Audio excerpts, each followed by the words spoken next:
Hello, everybody.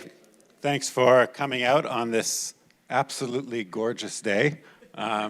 Pleased that so many of you have decided, or some of you have decided to be inside today. So thank you all for coming out. My name is Jeffrey Weidlinger, and I'm the director of the Raoul Wallenberg Institute here at the University of Michigan. Welcome again to this afternoon's Samantha Woll Dialogue on the topic of, is American anti-Semitism exceptional? Thank you to all of you joining us this evening, faculty, fellows, alumni, visitors, and particularly those of you who are students. And thank you as well to the staff of the Wallenberg Institute, Miriam Mora, Eleanor Camp, and Joe Johnson.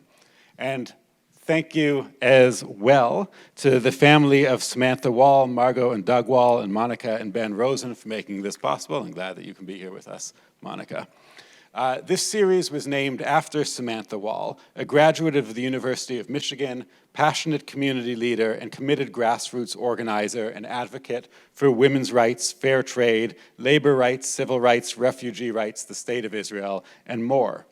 During her time at Michigan, Sam served in the Michigan Student Assembly, contributed to the Michigan Daily, and represented students as the university's delegate to the Ann Arbor City Council. In October 2023, at the age of 40, Sam was tragically murdered in Detroit.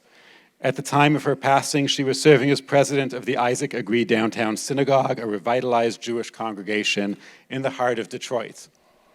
Her greatest impact, though, was felt through her unwavering dedication to building bridges across religious, ethnic, political, and community divides, perhaps most notably when she founded the Muslim-Jewish Forum of Detroit in 2015.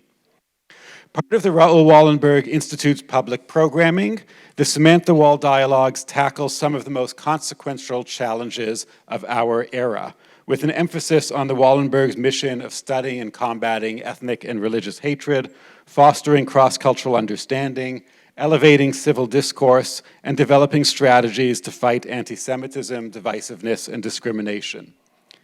These values are inspired by the person of Raoul Wallenberg, a University of Michigan graduate from 1935 who went on to save thousands of Hungarian Jews during the Holocaust by handing out protective papers from his native Sweden on behalf of the American War Refugee Board. Wallenberg was arrested by the Red Army and perished in a Soviet prison. In 1981, he became the second person ever to be named an honorary citizen of the United States after Winston Churchill, who was the first. To date, only 8 individuals have received this honor. We are deeply committed to the idea that universities, and particularly public institutions like our own, have unique roles to fulfill not only in educating and empowering the next generation, but also in serving as a marketplace of ideas where diverse viewpoints and perspectives can be freely expressed, evaluated, and critiqued. I'll take this opportunity, therefore, to remind you that freedom of expression does not extend to the right to substantially disrupt or interfere with the lawful speech of others. You all will have index cards made available to you. We encourage you to put your questions or comments on those cards, which we will circulate and collect in about half an hour to guide the last segment of our conversation. So I'd like to now introduce our 2 speakers, and I will then invite them onto stage to take over. Pam Nadell is a professor of women's history and director of the Jewish Studies program at American University. Her most recent book, Antisemitism, An American Tradition, just won a National Jewish Book Award and has been recognized as a top book to read by the Wall Street Journal and a Book of the Year by Hadassah Magazine and Religion News. Professor Nadell has testified on several occasions before Congress on issues of anti-Semitism, most notably alongside the presidents of Harvard, Penn, and MIT, famous testimony that many of you may have seen. She is also the author and editor of numerous other books on American Jewish history, including America's Jewish Women, A History from Colonial Times to Today, which won the 20th National Jewish Book Awards Jewish Book of the Year. Professor Nadell will be interviewed by our very own Professor Deborah Moore. Professor Dashmore is Jonathan Friedman Distinguished University Professor of History and Judaic Studies and served for 10 years as the director of the Frankel Center for Judaic Studies and the Frankel Institute for Advanced Judaic Studies here at the University of Michigan, where she is again serving for the year on an interim basis. She's the author of numerous books on American Jewish urban history and gender history, and the editor-in-chief of the Posen Library of Jewish Culture and Civilization. Her most recent book, Walkers in the City, Jewish Photographers in Mid-Century New York, which combines her interest in photography and urban history, also won a National Jewish Book Award. And I'll add that both books will be available for sale and signing immediately after the program this afternoon. So please join me now in welcoming to the stage Deborah Dashmore and Pamela Nadell.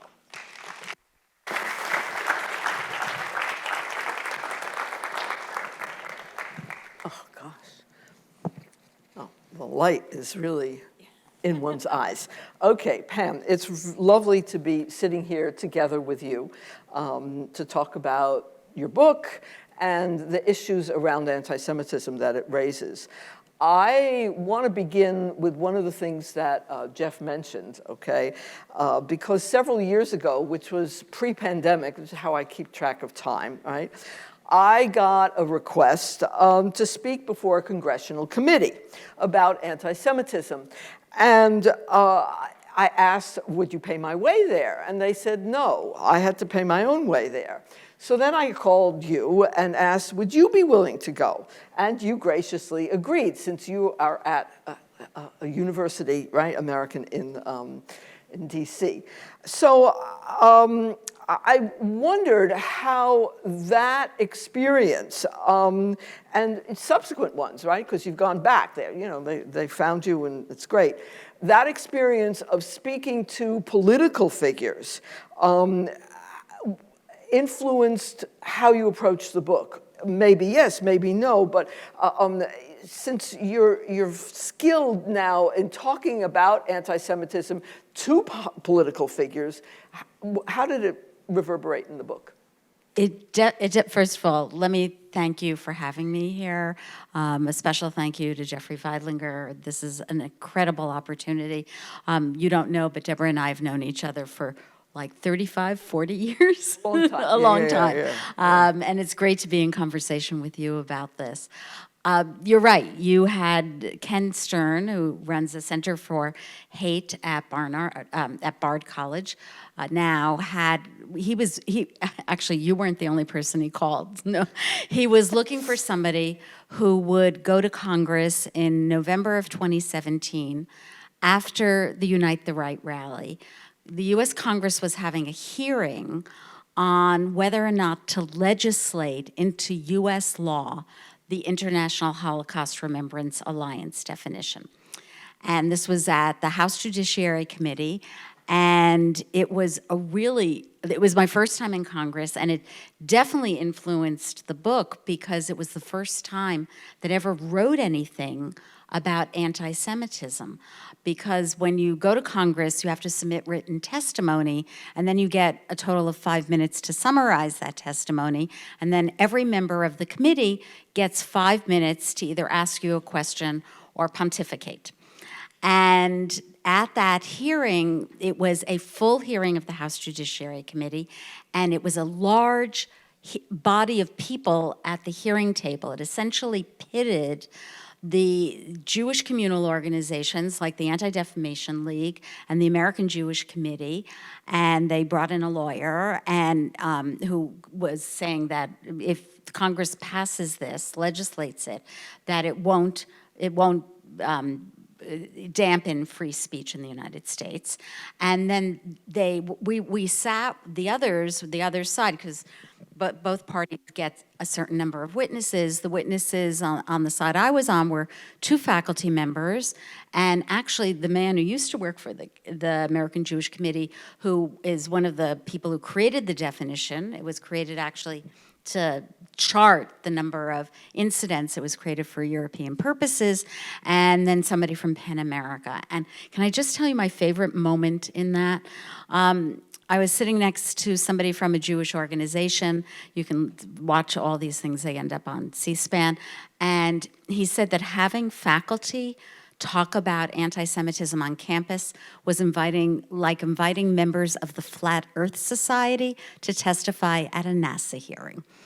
And it went on for hours, but it was a great lesson because it taught me how to manage the subsequent hearings that I ended up in.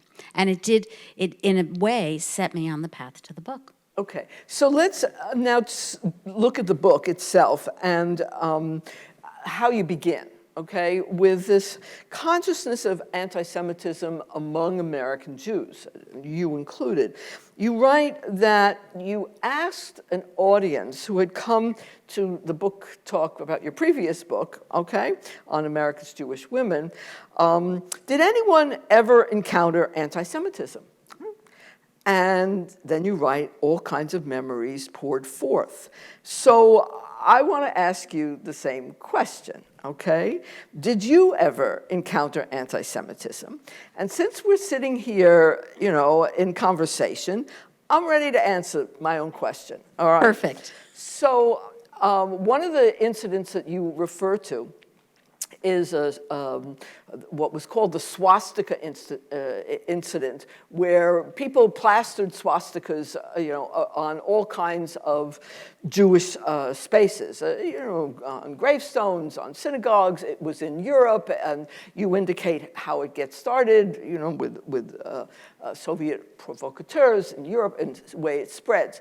So I was a kid, but living in New York City, and taking the subway, because you took the subway in those years, or at least I took the subway in those years, and you saw swastikas on the subways, right?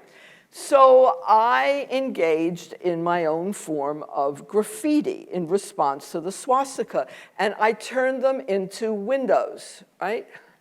I closed off the sign, and so there were a lot of windows. Every time I saw a swastika, it became a window. I used a pen and whatnot.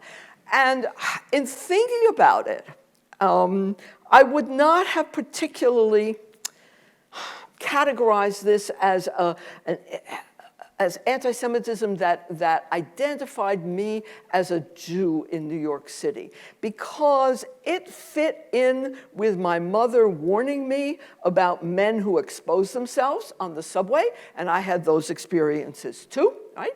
So it was part of the dangers of the subway.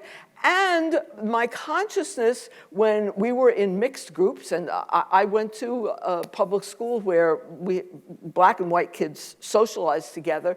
We'd go to a place like Coney Island, and again, my mother would say, just be careful, because there are all these people who don't like mixed groups. So in my framing of it, had you asked me about an anti-Semitism incident, it would have been, yeah, it's part of New York. It's part of men exposing themselves. It's part of racism against mixed groups.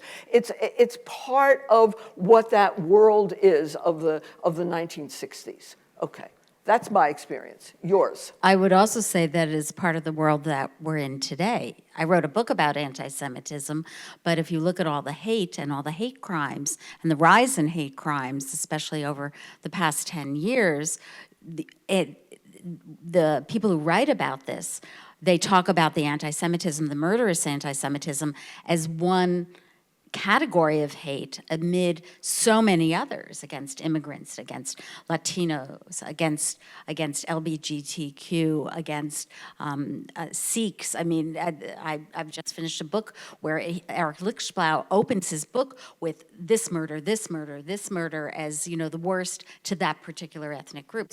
So it is part of that story, but I would categorize the swastika epidemic of 1960 as anti-Semitic when they're painting them on the synagogues, and I have an example, I have a photo in the book of the swastika being on Temple Emmanuel on New York's Fifth Avenue. So for my answer is that growing up also in the 1950s and growing up across the street from very large Catholic families in one of those cookie-cutter suburbs. It wasn't Levittown, but it was like Levittown in the 1950s. And my example is that I remember the kids from those families who went to Catholic school, I remember them asking me, why did I kill their Lord? And I remember being extremely confused. That, of course, was anti-Judaism, not classic anti-Semitism, not racial anti-Semitism. I've had a few examples of the more recent forms of anti-Semitism and I'll give you just one. When America's Jewish Women came out, my last book in 2019, I happened to chair the unit at my university that Women's Gender and Sexuality Studies was part of, and not a single one of the colleagues from that unit would recognize my scholarship because it was on Jewish women. Yeah. Okay, that's really something. You chose a really interesting title for the book. Obviously, anti-Semitism is right up front, but then you have a comma. And you say, an American tradition. This seems to me not just a strong thesis title, which is, of course, great to have, but also somewhat provocative. It's certainly provocative in terms of how American historians have written about anti-Semitism, where they've tended not to see it as an American tradition and not to see it necessarily as part of the larger framework of hate and, attacks on women, as I was framing it, and as you sort of came around to as well. So can you at least say a little bit about why you chose that title and what you see as the American tradition piece of it? I'll start with the comma, because if I would have put an American tradition after a colon, it would have been completely lost, because we all know subtitles get lost when people talk about books. So that's the first thing. And unfortunately, I had an editor who backed me on this. This is an example of how you write a book that you send out to a wider audience, but it's rooted in the scholarship in our field. And I took the title from Tony Michael's article, and it's perfect for this conversation, Is America Different? A Critique of American Jewish Exceptionalism, which he had published in 2010, and which he actually was often criticized for saying, because he was saying that anti-Semitism was much more of a factor in American history than many historians wanted to think about back then. But at the very end of that article, I spent a lot of time with that article, the very end of that article, he quotes Roger Smith, who was a sociologist who wrote about that there are multiple traditions in American life. And if you think about that, it makes a lot of sense. If you think about, the era of the Great Migration between 1881 and 1924, when 25 million immigrants come in. At the same time that that's happening, we also get this counter-tradition, the Immigration Restriction League, founded in the 1890s, will ultimately lead to the quotas of 1924 restricting immigration. Those are two traditions, competing traditions, and I see anti-Semitism as an American tradition.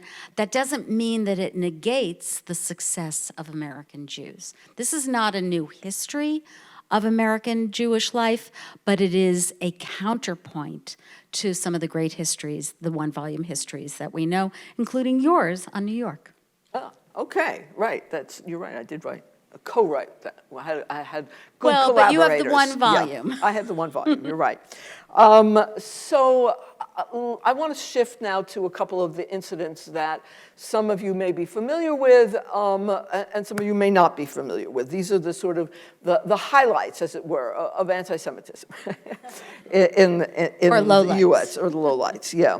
And I want to start with the Civil War and General Grant's Order Number 11, and also how Jews responded. So could you tell us a little bit about that and, what makes that one of the, important points in American Jewish history? In December 1862, General Ulysses S. Grant was the commander-in-chief of a military district that ran from the southern tip of Illinois to the Gulf of Mexico. And he had become very angry at smugglers who he believed were helping the Confederacy. And there were Jews among those smugglers. So he decided that he would expel all Jews from his military district. And he uses the words as a class. And general orders, for some reason it's plural, we have no idea why, it ultimately affected about 100 people, but he expelled everyone, babies and mothers and grandmothers. In fact, in one of the expulsions, 2 women who were dying had to be left behind. And it's an amazing story for multiple reasons. First of all, it shows the kind of the European pattern of expelling Jews as a way of solving the problem coming to America. But it's also an amazing story because a Prussian Jewish immigrant gets on a steamboat, heads to Washington, meets with Lincoln, and once Lincoln finds out about it, he countermands the order. And so it's only effective for about 10 days. And it's, in terms of American Jewish history, it shows the sense of here's this tradition of anti-Semitism bursting out, and it also shows what American Jews have long done and what Jews historically have long done, which is that they sort of build vertical alliances using the government, whether it's local, state, or federal level, to respond to anti-Semitism. And Lincoln, even the general who tells Grant that the order's revoked, even says Lincoln's objection was not to expelling the smugglers, it was to expelling the Jews as a class. Yeah, okay, that's great. So the next high point on our anti-Semitism survey, as it were, American Jewish history, is the exclusion of Joseph Seligman from a hotel in Saratoga Springs. And here, you could just tell us a little bit about that exclusion, but I'm also really curious to get your sense of why do you think Seligman did not respond to David Lauterbach's suggestion in terms of pursuing a court case on it? Violation of civil rights. Violation of civil rights, yeah. Joseph Seligman was also an immigrant, and he became a banker, became a friend of Ulysses S. Grant, who spent a good portion of his presidency trying to overturn that obnoxious order, as he referred to it, or the legacy of that. And actually Grant offered him Secretary of the Treasury, and he turned it down. And what happened is Seligman, it's 1877, he goes to stay at a hotel in Saratoga Springs, New York, where the family had stayed in the past. And they have recently, they're under new management, they have recently adopted a new no Israelite policy. And the first thing to say is that the refined word for Jews, or the refined words for Jews in the late 19th century, was to call them Israelites or Hebrews, because Jew was seen as pejorative. And it becomes a huge affair in the United States, played out on the front pages of newspapers all across the country. And Seligman's lawyer, Edward Lauterbach, wants him to, he says, this is not a social exclusion. This is a violation of your civil rights. And at this point, the 1875 Civil Rights Act was just 2 years old.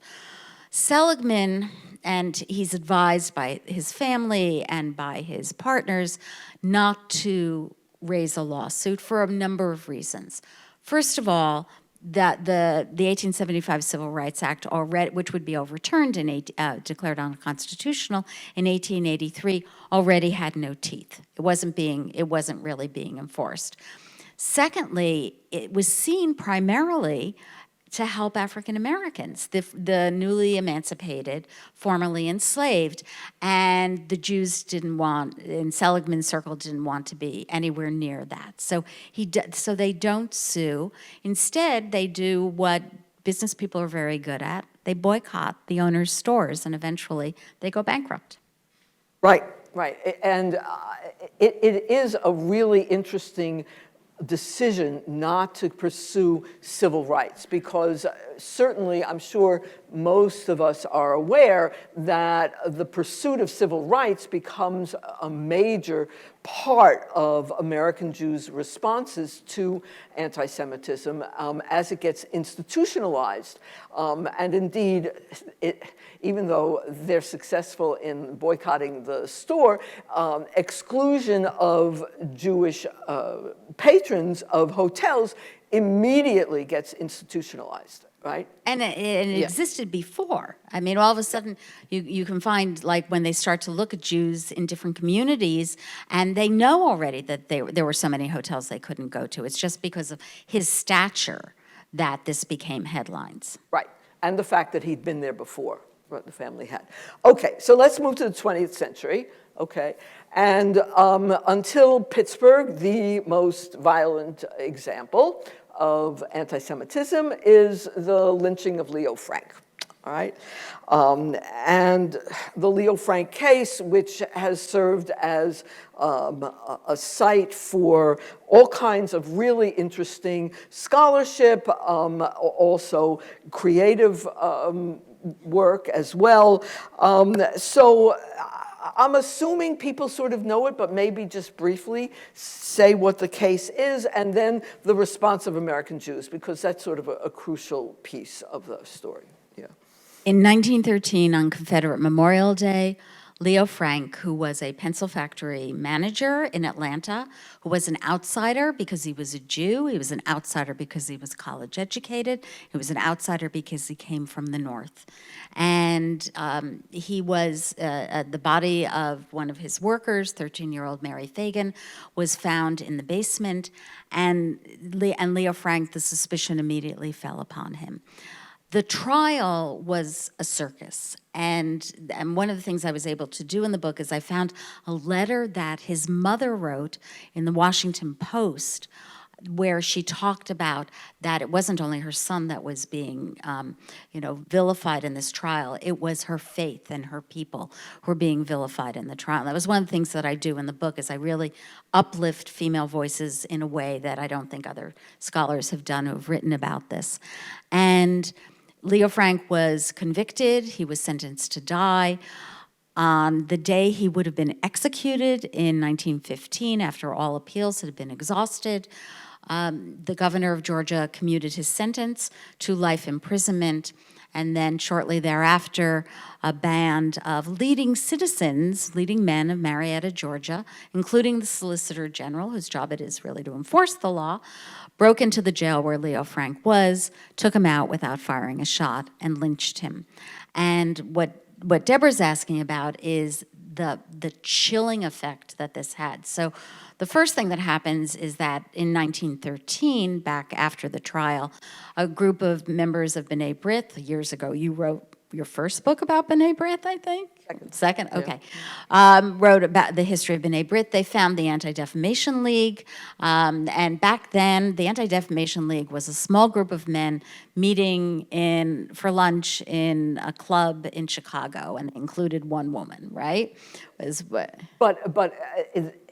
ADL gets founded in part because Frank was, in fact, involved with B'nai B'rith, right? Yeah, he was the head of the Atlanta chapter. That's right, yeah. Yeah, and so B'nai B'rith gets involved, but the lynching of Leo Frank sent this chill across American Jews that this could happen. And when I was working my last book, I found a diary entry written by a woman who had grown up in Atlanta but wasn't living there when he was lynched. And about 15 years later, she wrote in her diary, "Today is the anniversary of Leo Frank's death." There's also certainly Jews left Georgia. How many left Georgia, we don't really know, but they left Georgia. There was the sense that this was a moment of crisis, and the rabbi at the temple, that's what it was called, the temple in Atlanta, Rabbi David Marks, spent the next years reaching out to interfaith groups, or actually Christian groups, trying to show them. He would go and he would meet with them to show them that being a member of the Jewish people and Judaism, that these were worthwhile endeavors. He never talked about it again, but he certainly was aware of it. Okay, so we have ADL established, right, in response to Leo Frank. And then I'm going to sort of zip through a little bit more of the 20th century, but we get Jewish activism in response to anti-Semitism, which reflects new ways of thinking about anti-Semitism, right? So the civil rights movement that Jews are involved in is not just for African Americans, it's also for Jews, right? Most definitely. And I think it might be worthwhile to just remind the audience of some of the real exclusions that Jews experience, by mid-century, to get a sense of how some of these changes occur and why the turn to civil rights is something that becomes so important now. Yeah. The Seligman exclusion is in this moment when anti-Semitism becomes part of American life in very powerful ways.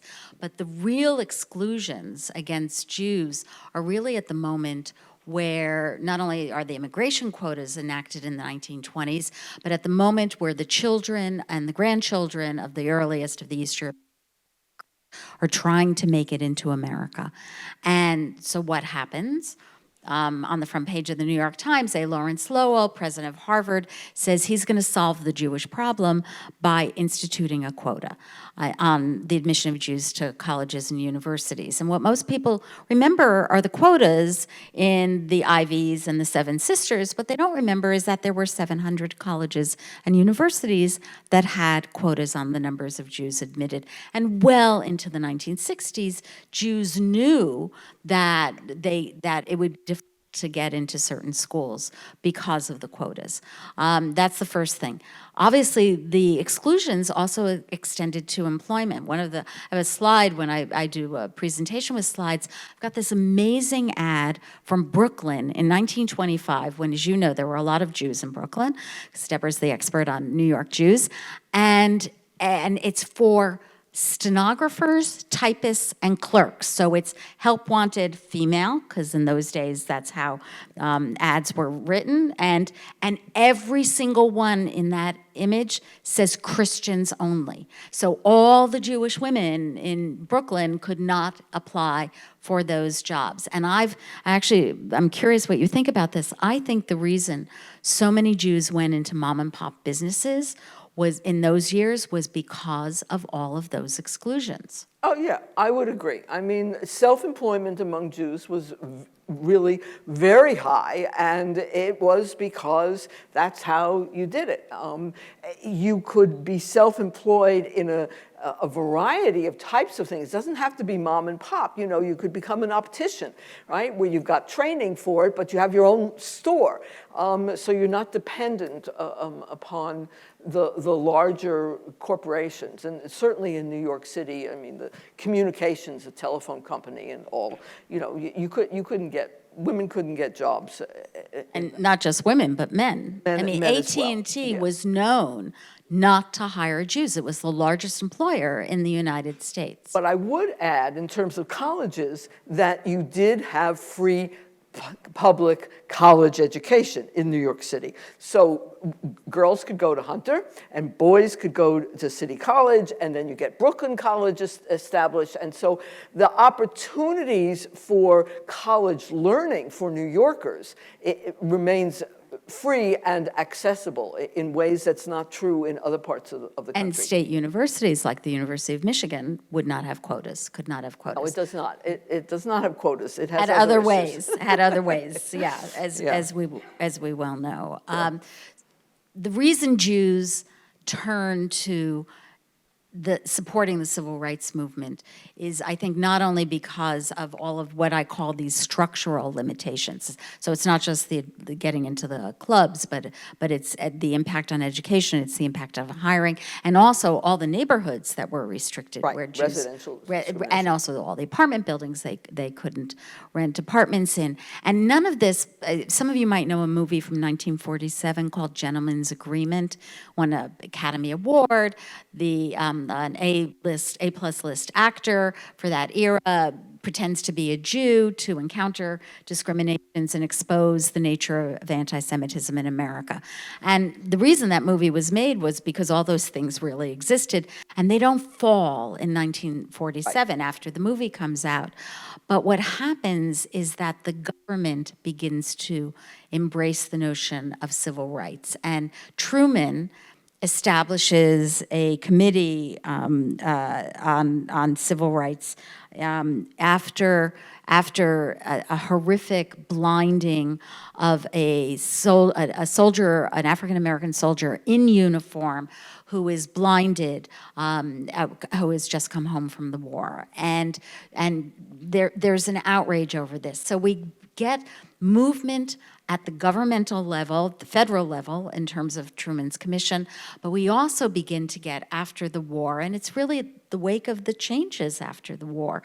We begin to get movement at state and local levels that will lead to things like Fair Employment Acts, Fair Housing Acts. I mean, one of the things that's important in New York State is that there's an effort, successful, that threatens private colleges with loss of their tax-exempt status, right, if they continue to discriminate. So the use of government at different levels is very important. Critical. Yeah. So I want to ask a little bit about language here, and the reference to pogroms that you make in the book in regard to two incidents, one having to do with I will call it a riot, of workers, mostly Irish, that attack a funeral cortege of Rabbi Jacob Joseph at the very beginning of the 20th century. And then at the very end of the 20th century, I would use the language of riot, that takes place in Crown Heights after the death of Gavin Cato, which was an automobile accident by a driver who was following the Lubavitcher Rebbe. So why pogroms? Are these pogroms? Okay. The first thing I want to say is, actually, I'm glad you raised the question. Deborah sent me all the questions in advance, you should know. Right. But I'm glad you raised it. I went back. It's not my words. I'm quoting contemporary sources. The forward, the Yiddish forward, didn't yet exist in English in 1902, when there is the attack on the mourners accompanying the coffin of Rabbi Jacob Joseph. The forward called it a pogrom. So it's not me calling it a pogrom. Okay. It's the forward calling it a pogrom. And then I also I went back and double-checked my sources because I thought, did I do that? And then the Crown Heights riot, when the caravan of cars that was accompanying the Lubavitcher Rebbe struck and killed this young boy, and it was a riot that broke out for 3 days. And it wasn't, the people who called it a pogrom were obviously the Lubavitchers, because it's through their, it's through their kind of historical lens. But it was also the New York Post. It was also Ed Koch, former mayor of New York, and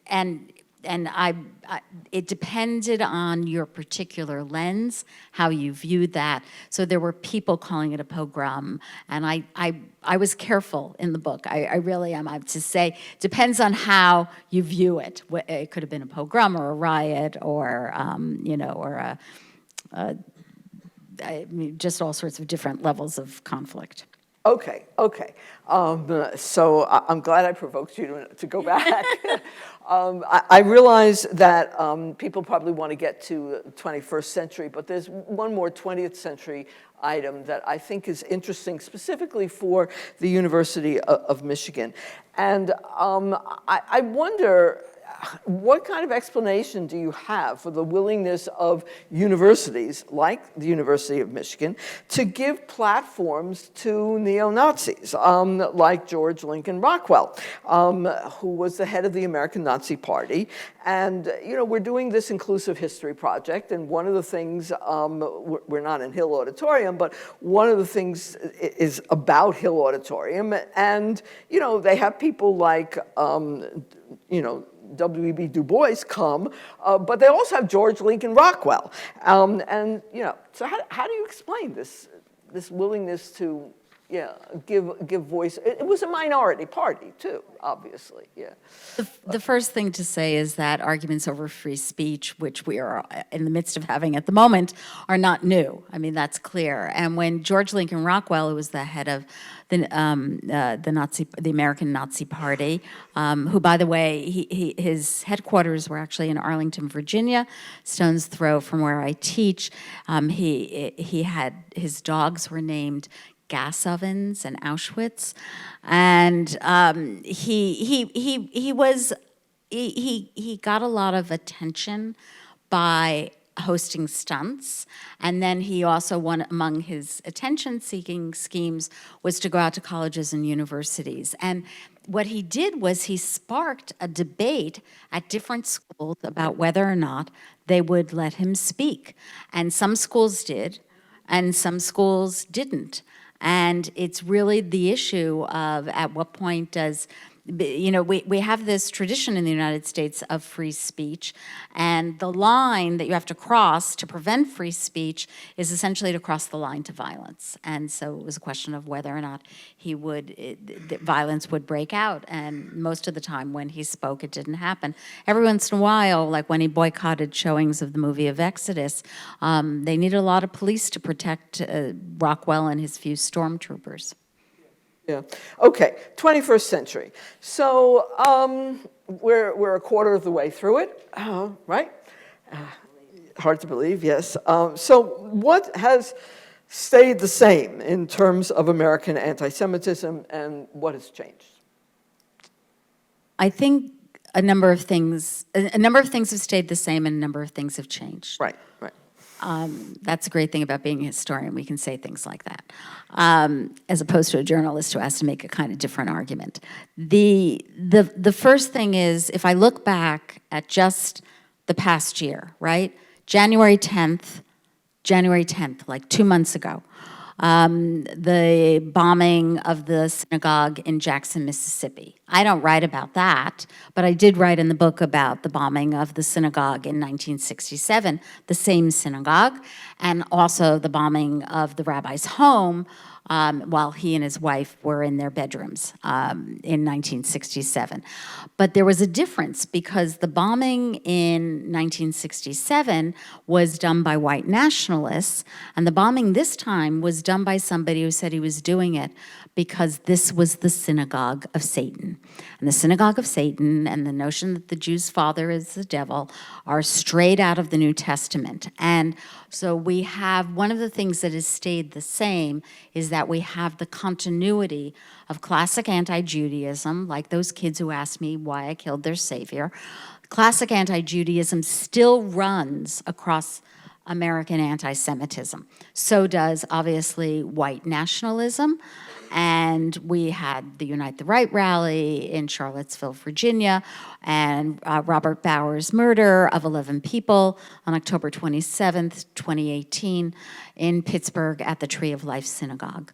And that is, as Deborah mentioned earlier, the deadliest event, an anti-Semitic event in American life so far. And then we also have, and this is really what is new, the murderous anti-Semitism is not new. The reason for the murderous anti-Semitism is new because in May of 2025, a young couple leaving the Capitol Jewish Museum in Washington, D.C., were gunned down by a man who yelled, "Free, free Palestine." The alleged perpetrator, and the young woman who was murdered was actually a graduate of my university. And we have these these kind of reasons for hating Jews that are coursing across American life. And I think what is new is the extent of the violence that we're seeing now, and essentially the way in which anti-Semitism has become normalized in all sorts of ways, everywhere, on campuses and elsewhere, and it hasn't been that normalized since the 1930s. Okay, great. So I'm going to share some of the questions that people are writing. And this one is similar to several of them. Is there something different and unique to anti-Semitism in the United States as compared to other traditions? Absolutely. We did not have the Inquisition. We did not have state-sponsored expulsions. We did not have state-sponsored Holocaust. And it's these reasons why American Jewish historians, we basically ignored anti-Semitism. The last really good book on the subject was written in 1994, and it wasn't just that we thought that America was exceptional, it was that when we thought about anti-Semitism in those years, we were thinking about the Holocaust. We were thinking about the persecution of Soviet Jews. That was real anti-Semitism. The anti-Semitism, which now is murderous, but was by far fewer taking murderous forms in the second half of the 20th century, the purported golden age. I call that chapter "No Age is Golden." It seemed insignificant compared to the real anti-Semitism, or like of Jeff's book, like of the pogroms in Ukraine. So here's another question about a sense of Jews being subversive. We didn't discuss that, but you know, the Rosenbergs or Judeo-Bolshevism, how does that relate to anti-Semitism? It relates intimately to anti-Semitism because the Protocols of the Elders of Zion, which is the granddaddy of all conspiracy theories, was created in Russia in 1903 and was then brought to the United States by white Russians who were fleeing the Bolshevik Revolution, and then translated under the auspices of the U.S. Army because they believed that the Jews were subversive. And then, of course, it's broadcast to America by Henry Ford. Right, which he publishes and does not copyright so that everybody can copy it. Right. And translated in multiple languages, and by the way, admired by the head of the Bavarian Fascisti Party in March of 1923, who had not yet tried to overthrow the Weimar Republic, and his name was Adolf Hitler. Right. Okay, so this one is very specific, and I'm not sure, how you want to answer this, but it says that ADL's latest campus report card came out today. Okay. I know, I saw it. You saw, okay, American University, according to this, got an A, which is great. I know. Okay. Believe me, I got a lot of emails. Okay, but the University of Michigan got a C. So what do you make of this effort? What are they measuring? I think having a Jewish communal organization rank universities on the situation of anti-Semitism on their campus is not the best use of their resources. I think that's the best way to convey it. I got consulted at my university on what they sent to the ADL. When they do their report cards, they ask you to answer all sorts of questions. Some of the questions are very easy to answer. Does your school have a Jewish studies program? And Michigan, I would not rate for its Jewish studies a C by any means. Thank you. But other of their questions are about the ways in which they're responding to anti-Semitism on campus, how they're supporting students, how they're supporting faculty. And to be honest, I think schools that understand because we had a C, before at my university, understanding having seen the questions the year before, knowing how to massage things so that you could give them the answers that will make you look good would improve the rating. Okay. All right. Well, Yeah, whoever writes I have no idea who writes it. I was going to say, certainly whoever don't, yeah. writes the report here, if they want to talk to me, I'll tell them what to do. Okay, so this is a very different kind of take on it. And it says, obviously your previous book was on American Jewish women. Do you see a difference in the experiences of American Jews with anti-Semitism based on gender? I wrote a whole Bellin lecture on that years ago. Jeff invited me back a couple of years after I'd finished America's Jewish Women, and I actually thought that I was going to write a new book. My second book was, or not my second, but my next book was going to be on gender and anti-Semitism, and then a whole bunch of people talked me out of that.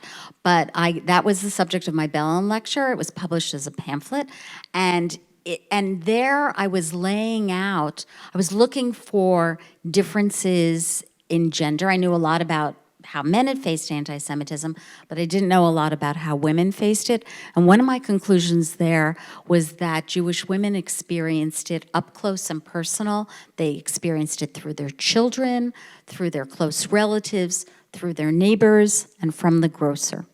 And men faced anti-Semitism in the workplace. Yeah, okay, that's great. This one is about, and I'm not quite sure how, where's Jeff? When are we supposed to end? Oh, okay, great, we got time. This is a question about regional variation. And how does anti-Semitism differ across the region? I did not focus on the question of anti-Semitism.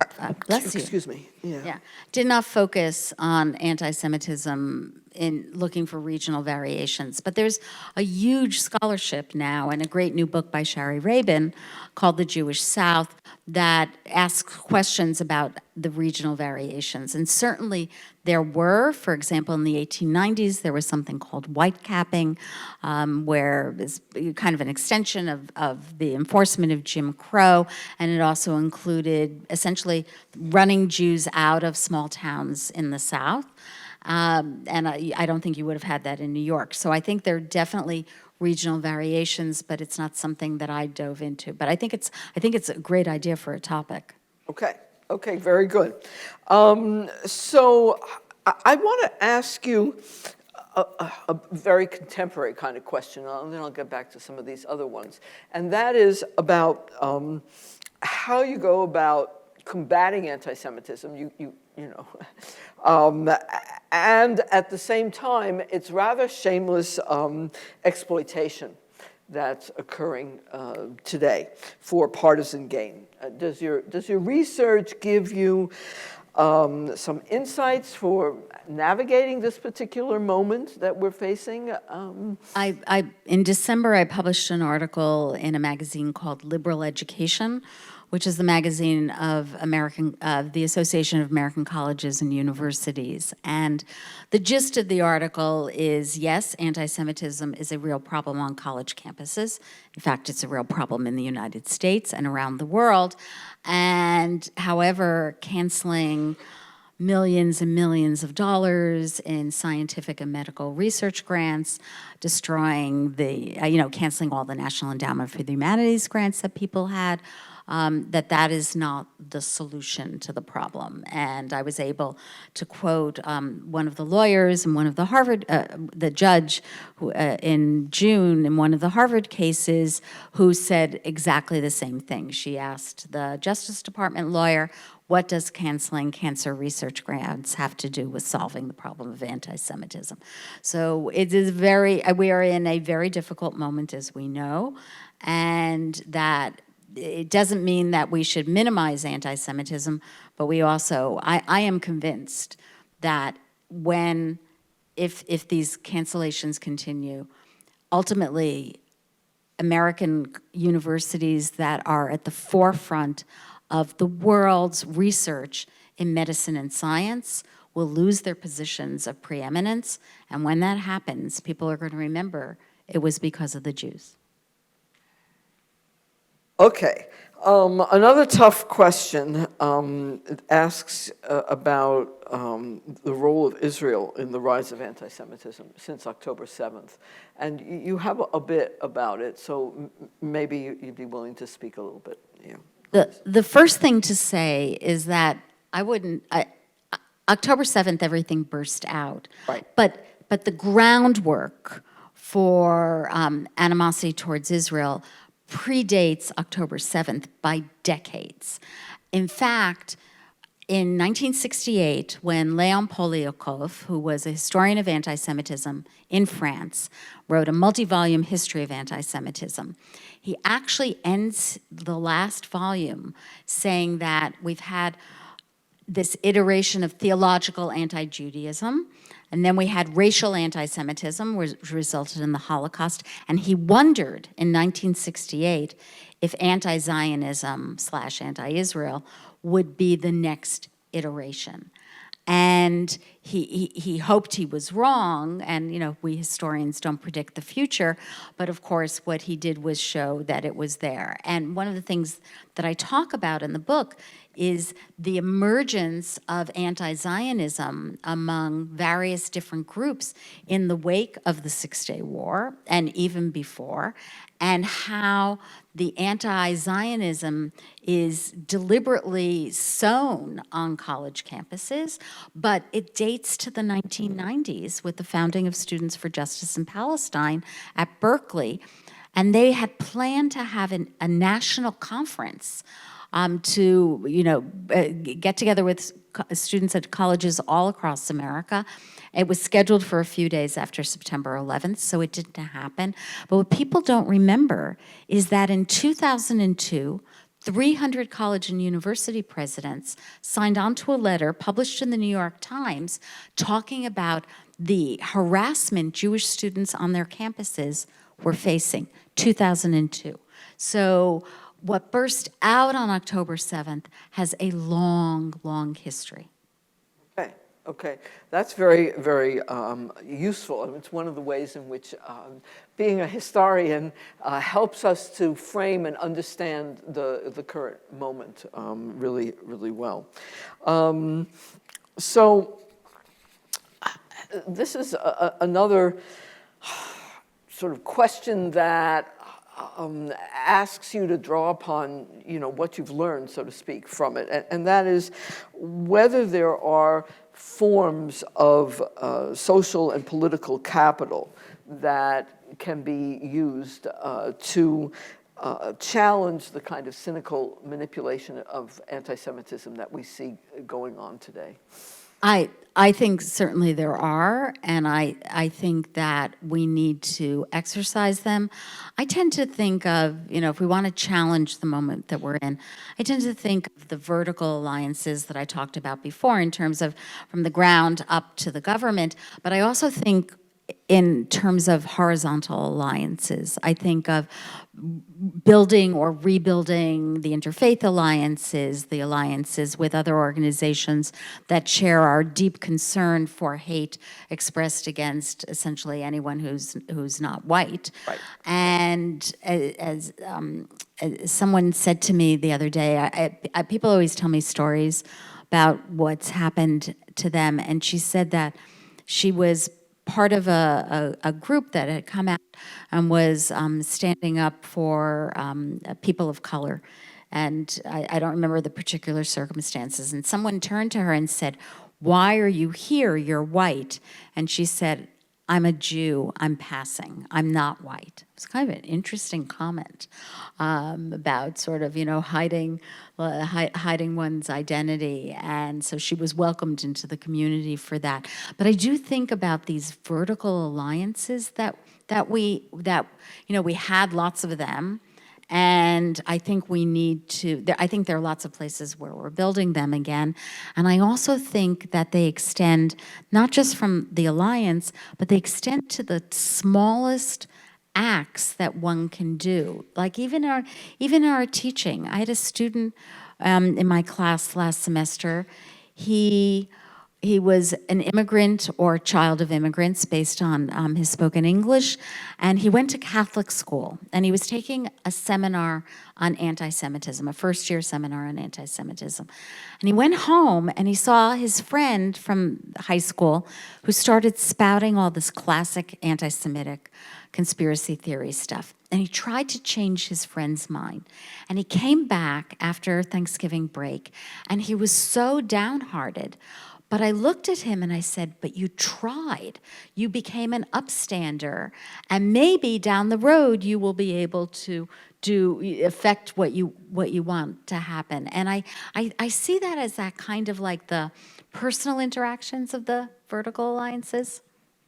Okay, that's great. So this is a really cool question. After this talk, my friend's going to ask if the answer to the main question, is American anti-Semitism exceptional, was yes or no? Great question. The answer is yes and no. It's perfect. Yes, it was, because we never had the level of state-sponsored anti-Semitism that existed in Europe. I mean, we just don't have that tradition in the United States.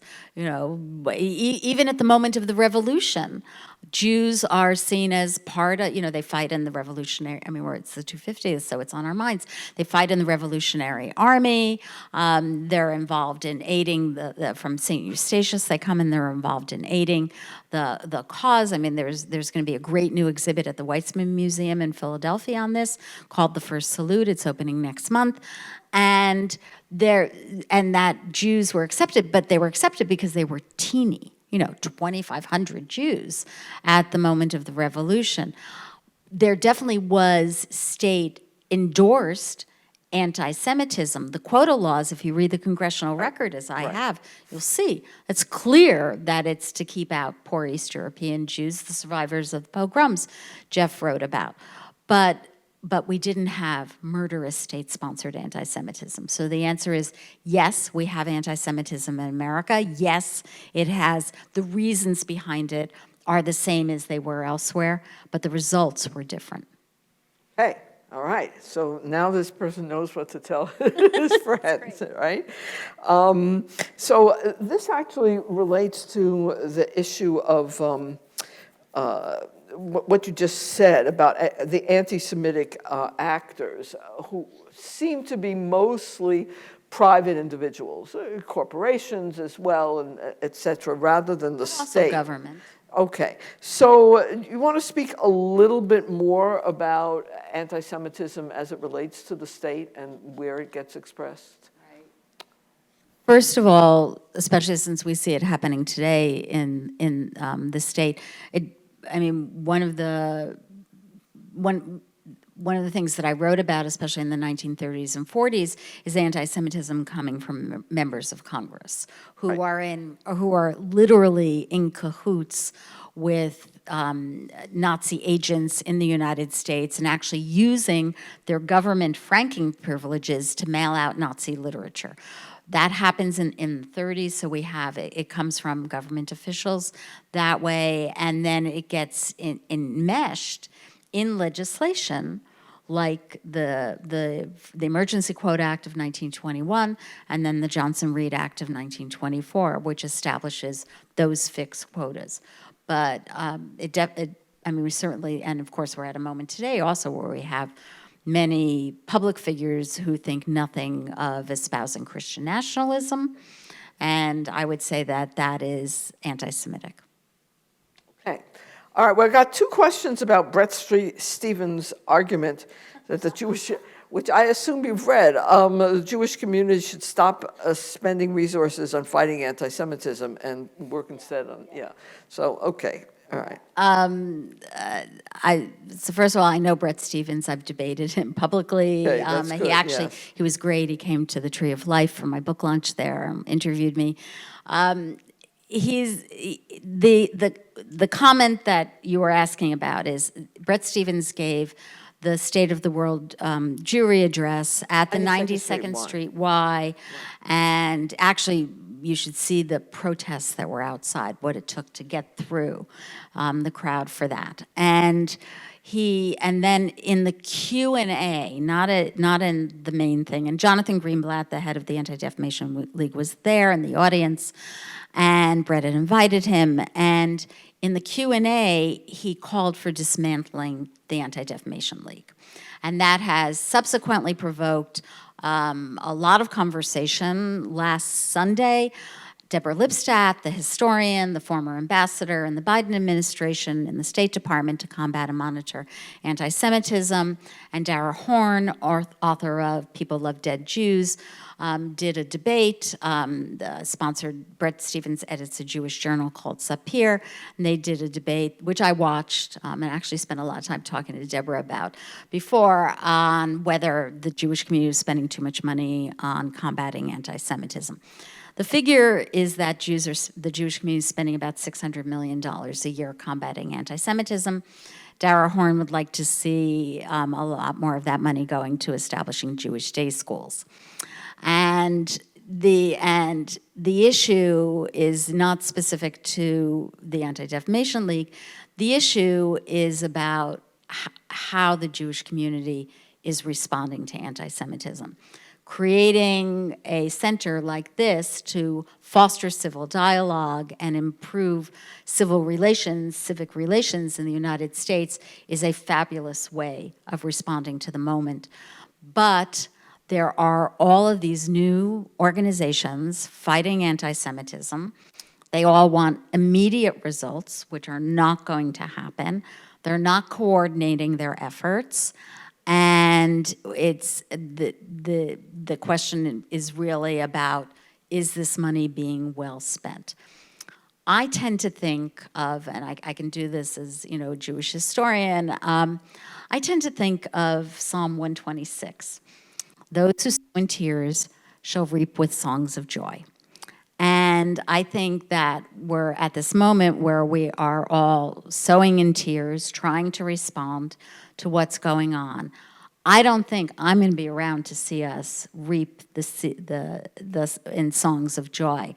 I hope that my children and my grandchildren will. But I do think that you cannot dismantle organizations that are responding to anti-Semitism. And that's one of the things I showed in the book. I showed in 1840 the American Jews creating a playbook on how to address anti-Semitism. You can't just get rid of all of that. It would be better if it were somewhat better coordinated. Okay, good. So I think we'll end with this question, which it relates sort of to the topic of the book and broadly. Person writes, your book, for certain eras, recounts memories of a lot of single anti-Semitic incidents as evidence of an enduring tradition of American anti-Semitism. How do we distinguish between isolated incidents and traditions? I think isolated incidents, when there are enough of them, become a tradition. I mean, we could say that, we could say that the three examples that I gave of the bombing of the synagogue, the murder of the young couple, and what happened in the Unite the Right rally, or the firebombing of the people at Boulder who were marching for the hostages, we could say that those are each isolated incidents. But if you think they're not related, and it doesn't make sense. They are definitely related, even if they had different motivations, and that together they build the power of a tradition. So you're suggesting a tradition emerges by an interrelationship of the incidents, or by how people understand and put it together? I think it's how people understand it. Well, I mean, I think the incidents need to be related, but I think it's how people put it together. And I think when I talk about anti-Semitism as an American tradition, I think that, and if the book will have some kind of lasting impact, when Jews think about who they are. You know, I mean, we're coming up on Passover, right?